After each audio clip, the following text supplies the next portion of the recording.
Hai semuanya, hari ini kita akan membahas mengenai social cognitive theory yang dikemukakan oleh Albert Bandura. Pertama, kita akan membahas mengenai sejarah Albert Bandura. Albert Bandura was born on December 4th of 1925 in a small town called Mundare in northern Alberta, Canada. He was the youngest and only boy of 6 children. Bandura graduated in 1949 from the University of British Columbia. It took him 3 years to graduate. Let's talk about a bit of his interest. While employed at Stanford, Bandura met the renowned psychologist Robert Sears, who was exploring the familial antecedents of social behavior and learning and aggression in collaboration with Richard Walters. This research led to a program of laboratory research into observational learning. This led Bandura to write his first book entitled Adolescent Aggression. Now let's discuss about the social cognitive theory. His early work on learning was grounded in the behavioral principles of reinforcement and punishment, but he added a focus on learning from observing others. This was labeled as social learning theory. Later on, Bandura focused on cognitive factors such as beliefs, self-perceptions, and expectations. His theory is now called social cognitive theory. Social cognitive theory expands social learning theory to include cognitive factors. He created the Bobo doll study to learn more about social cognitive theory. Basically, the Bobo doll study, in a famous and influential experiment known as the Bobo doll experiment, Albert Bandura and his colleagues were able to demonstrate one of the ways in which children learn aggression. The experiment involved exposing children to 2 different adult models, an aggressive model and a non-aggressive one. After witnessing the adult's behavior, the children would then be placed in a room without the model and were observed to see if they would imitate the behavior they had witnessed earlier. The method used for the Bobo doll study. The participants for the experiment were 36 boys and 36 girls enrolled at the Stanford University Nursery School. The children range in age between 3 and almost 6 years, and the average participant age was 4 years, 4 months. There were a total of 8 experimental groups. Out of these participants, 24 were assigned to a control group that received no treatment. The rest of the children were then divided into 2 groups of 24 participants each. One of the experimental groups was then exposed to aggressive models, while the other 24 children were exposed to non-aggressive models. Finally, these groups were divided again into groups of boys and girls.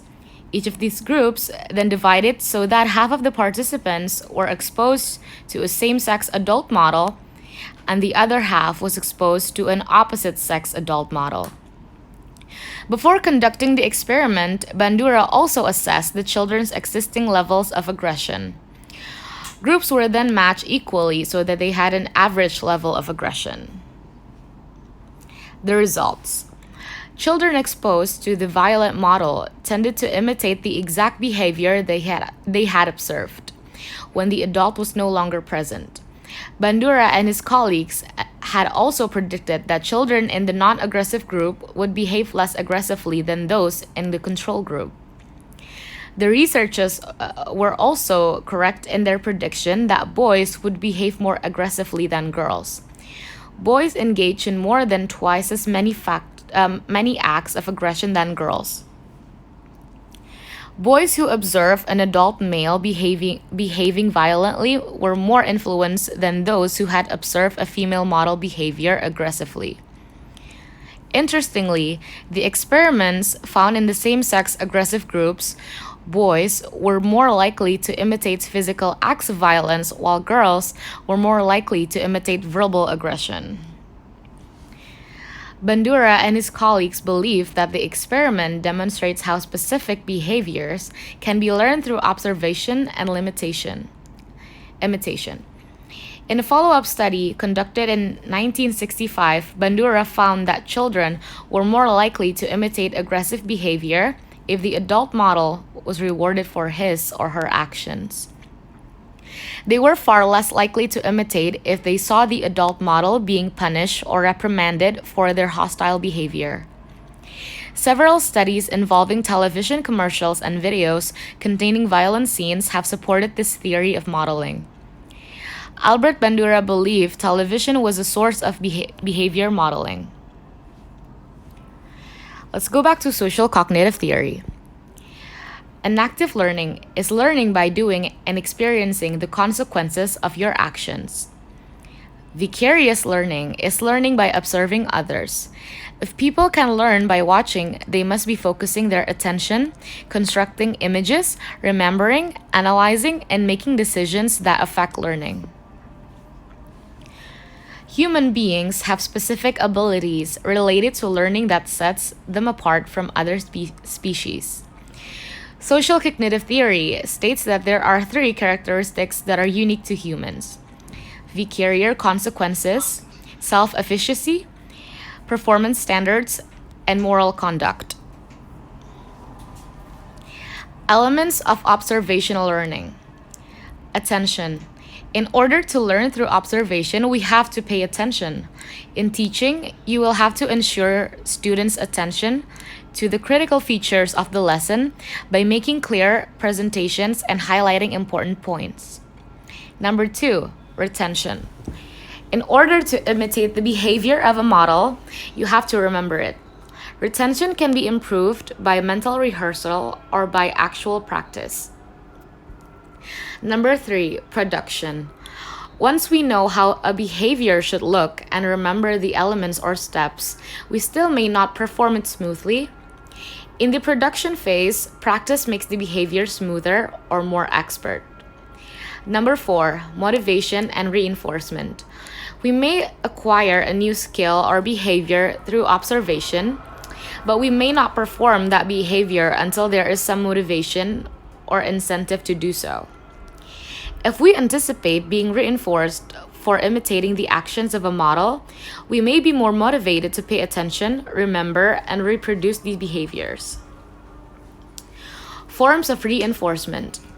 Number 1, direct reinforcement. Number 2, vicarious reinforcement, which is where the observer may simply see others reinforce a particular behavior and then increase his or her production of the behavior. Number 3, self-reinforcement or controlling your own reinforcers. The reinforcement is important for both students and teachers. We want our students to improve not because it leads to external rewards, but because the student value and enjoy their growing competence. Importance, self-management. If one goal of education is to produce people who are capable of educating themselves, then students must learn to manage their own lives, set their own goals, and provide their own reinforcement. In adult life, rewarding are sometimes vague, and goals often take a long time to reach. Think about how many baby steps there are required to complete an education. According to Rocklin on 2000, life is filled with tasks that call for self-management. The implications that our students may be involved in any or all of the steps in implementing a basic behavior change program. Self-management, use of behavioral learning to change your own behavior. Steps. Number 1, goal setting. Number 2, monitoring and evaluating process. One key to accurate self-evaluation seems to be for the teacher to periodically check students' assessments. Self-correction can accompany self-evaluation. And number 3, self-reinforcement. At times, families can be enlisted to help their children develop self-management abilities. Working together, teachers, parents can focus on a few goals and at the same time support the growing independence of their students.